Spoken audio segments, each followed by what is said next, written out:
children are our priority, change is the reality. I mean, change is just constant. It's part of our life.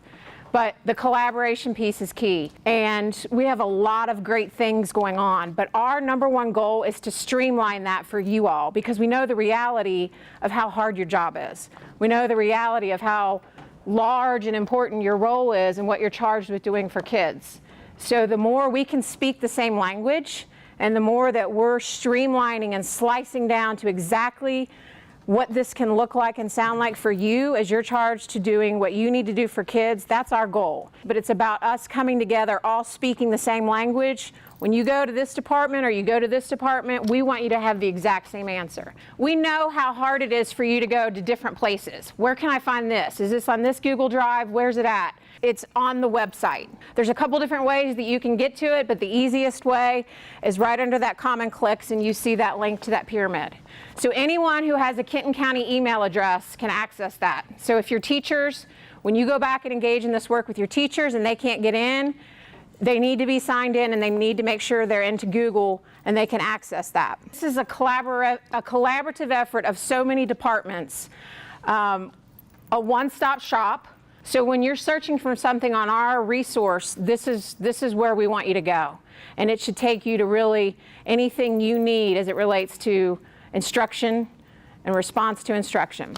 I know you look at this pyramid and you just think RTI, but this is so much more than response to instruction. It's so much more than interventions. It's about really everything we come to work and do every day. The structures and supports that you're going to see woven in here and the work that you're going to engage in, we hope, and I know you all have structures in place, but this may help you refine or reflect and think about, is there a different way for me to do this? When we observe instruction and we assess instruction, what does that give us? Data. Then we move through a protocol of how do we manage all this data, because there's so much, right? So how do we manage all of that? And providing you some type of recursive structure to keep, again, that plate spinning as it relates to everything. Then from data, it's what does that data mean for us? What do we do for kids or for teachers as a result of what this data is saying? So this is pretty deep. We need this for kids. We need this to help us as adults do what we need to do for kids. When you look at the bottom of the pyramid, in Tier 1 instruction that we said is for all kids in all classrooms across the district, is that it's both the academic and behavioral sides of the house, all together for all kids all the time. So if everyone would click on the Tier 1 link at the bottom of your pyramid, each one of us is going to go to a sheet that talks about Tier 1 instruction. So what I'd like you to do is, for each of you on your screen, I'd like you to read the description for Tier 1, and you'll notice academic and behavioral guidelines for our district. So you're not necessarily marking the text, but you are making mental notes as you go about any questions that you have about Tier 1 instruction. I'm going to give you a few minutes to do that. As we circulate, any of the consultants will be glad to help you. All exemplar videos will be only from Kenton County teachers, current Kenton County teachers, I should say, and what they're doing normally in normal instruction to meet the expectations of that particular bullet.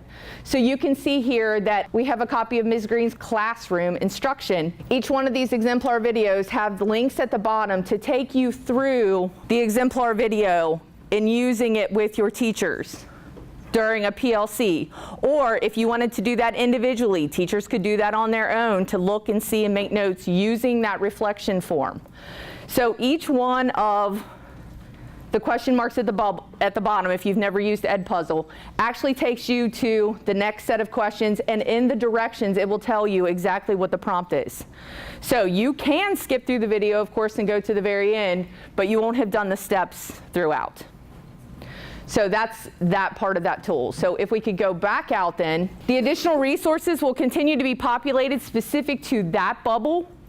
So as we get things, again, to Shauna's point about this being I'm not going to say the process word, but a marathon, this will continue to be housed with additional resources as we vet them and as we see them being used in Kenton County classrooms. One of the important things we thought is not to put a bunch of stuff on here that either we have not vetted, that has not been research-based, that we are not using in normal instruction. All of these things that we put on here, it's not about the quantity of the resources, it's about the quality. So if you have suggestions, again, as this continues to be developed, we encourage you to share that with any member of our team. We'll be happy to load those as we see them utilized in your buildings. And then if you will click, please, Joe, on the special ed interventions. The special ed interventions is different in the fact that it has folders built in specifically for the different interventions. You'll notice, what does Bubble 1 look like for collaboration in a collaborative classroom? What does that look like possibly in an EBD unit? What does that look like for our EL students, etc.? And each one of those then, if you would click on one, Joe, please.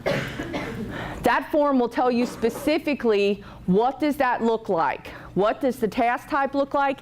And what we hope that you'll notice is there's a consistent language from Bubble 1 throughout all of these interventions, etc., that you have a consistent language that you'll be able to recognize and utilize with your teachers. And also, what does that look like specific to the different classrooms? And you'll notice, if I have a specific learning disability in reading, these are some of the strategies that I can use. And that's one of the things also that we want to make sure that you hopefully are able to notice and utilize. We are trying to put these into practical application for your teachers in their classrooms. What does that look like? Something for someone that has a specific learning disability in reading, bolding the important parts of the text, and some of those strategies. Again, what does that look like in a math class? What does that look like for our students that have OHI or that have been labeled as OHI? So all of those things are spelled out for you throughout. And we're going to give you lots of time to work through this today. Does anybody have any questions at this time about just the format, how it's laid out, how to interact with it, etc.? Because this will be our task for the day, is going through and interacting with these different tools. All right, so at this time, we'd like to transition to the PLC part of our work.